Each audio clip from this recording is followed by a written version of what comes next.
So this is the briefing video for the Dipolar Cycloaddition experiment. At the top of the slide, we've got the reaction scheme to show you what you're doing. It's a two-step reaction. You're starting with an aldehyde.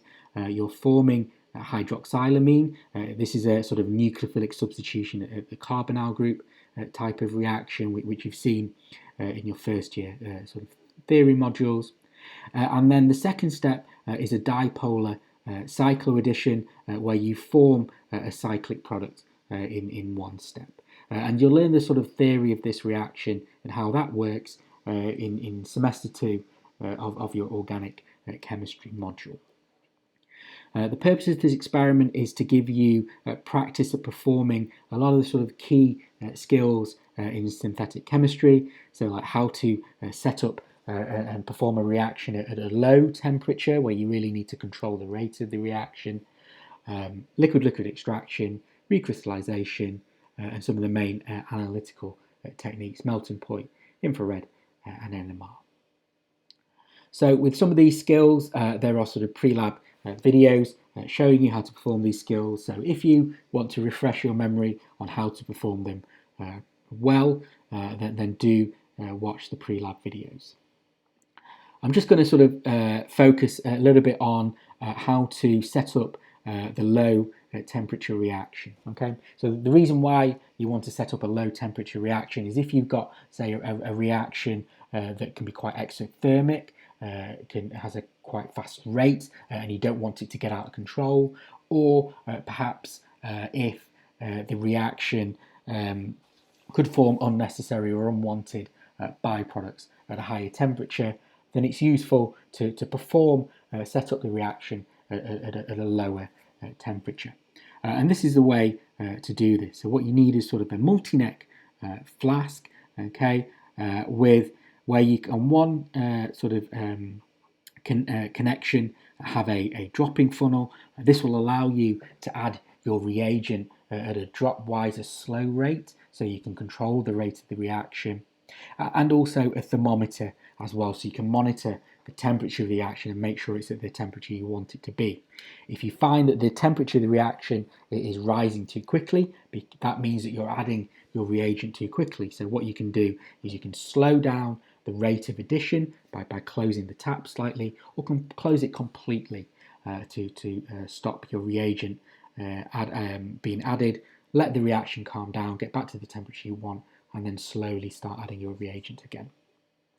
The other feature as well, performing a controlled addition reaction, particularly if it's at low temperature, is you have a cooling bath as well. So in this experiment, you'll be using an ice bath. And what you want to make sure what you want to do to make sure your reaction is as cold as it needs to be is really have a lot of ice in your reaction. Make sure your flask is really well submerged into the reaction as well. So you want the solvent level to be quite far lower than the level of the ice. So maybe the ice to be like up here, for example. Okay, that's to ensure the reaction gets as cold as it needs to be. Okay, so some help and guidance over how to sort of perform this experiment over your sort of lab timetable. The key thing I want to say here is that we're expecting you to perform this reaction over 2 Priestley lab blocks. Okay, so in your first sort of lab block, you'll be starting by doing the amino acid modification experiment, and then when you finish that, you can then start the dipolar cycloaddition experiment, but we don't expect you to finish both steps in that first lab block. Okay, so what we expect you to do is to complete the first step, the oxime preparation. It's quite a short step, it's about half a day, or if you need a little bit longer, you can then go on to sort of the additional half day that you have in your first 2.5 day block. But then what you should do is, if you finish the first step, is then just keep and store your intermediate, and then when you come in for your second Priestley lab session, then you complete the second step. So you use that material that you've kept it will be stable over a number of weeks, and then you can start and complete the second step. And again, the second step isn't a particularly long one. It should be about half a day. You can have a little bit longer, maybe 4 or 5 hours if you need a bit longer as well. And then when it comes to submitting your sort of post-lab assessment for this experiment, you only need to submit this when you've completed the second step, okay? So you don't need to submit anything over the first lab block for this experiment. You'll submit this after your second lab block, only once you've completed both steps together. Okay, so this is a bit more detail on the first reaction. It's quite a straightforward reaction. You're going to stir the reagents at room temperature and the reaction should work quite well. And then you've got your liquid-liquid extraction, and then you should isolate your crude solid, which you'll purify by recrystallization. And then you've got your analysis. Okay, in the second step, okay, this is the one where you're going to set it up to stir at a lower temperature. Okay, you'll use sodium hypochlorite to sort of create this 1,3 dipole. You don't isolate it.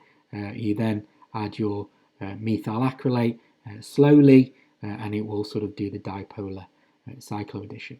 Again, once this is complete, you'll do a liquid-liquid extraction, and then a recrystallization, and then an analysis at the end. Okay, so in your lab script, you've got the hazards of the chemicals that you are using, as well as what precautions you should take, and how to dispose of them safely as well. So make sure you do read and look through them before you start the experiment. You need to do this to answer some of the pre-lab questions, and then also if you forget what some of the hazards are, that's okay, but do make sure before you use a particular chemical you look at it in your script before you then handle it as well. Okay, and so this is the key hazards. You can't see the name here, but the key, one of the chemicals which has the key hazard in this experiment is methyl acrylate. So that the name and the structure of the chemical is there. So you're going to be using this in the second step. And this is a lacrimator. And a lacrimator is a reagent that has it evaporates, it forms fumes, but those fumes really sort of sting your eyes, and it can actually cause your eyes to sort of water.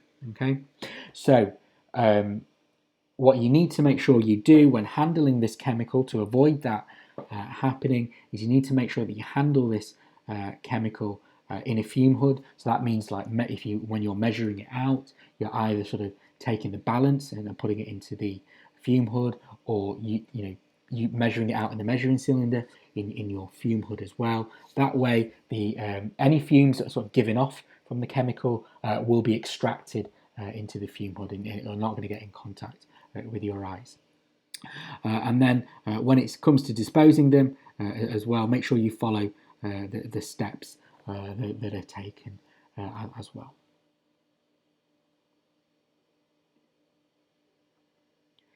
Okay, so finally, some tips to help you do well on the experiment. Okay, so again, this is a two-step reaction to make sure that you have enough material from your intermediate step to form your final product at the end. Do make sure you keep rinsing your glassware when you're transferring the material from one type of flask to another. Whatever flask, whatever sort of solvent you're using, rinse out the original flask about 2 or 3 times with a few mils of solvent, and that should make sure that most of the material should transfer over into the new flask that you're using.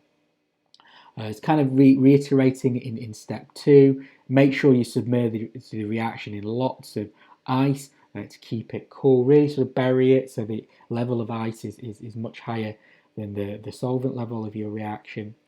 And then also when you're adding your reagents through the dropping funnel, if you find that the temperature is rising too quickly, close the tap, let it settle down, and then maybe try and find a slower rate to add your reagent. Okay, so that's the end of the briefing video.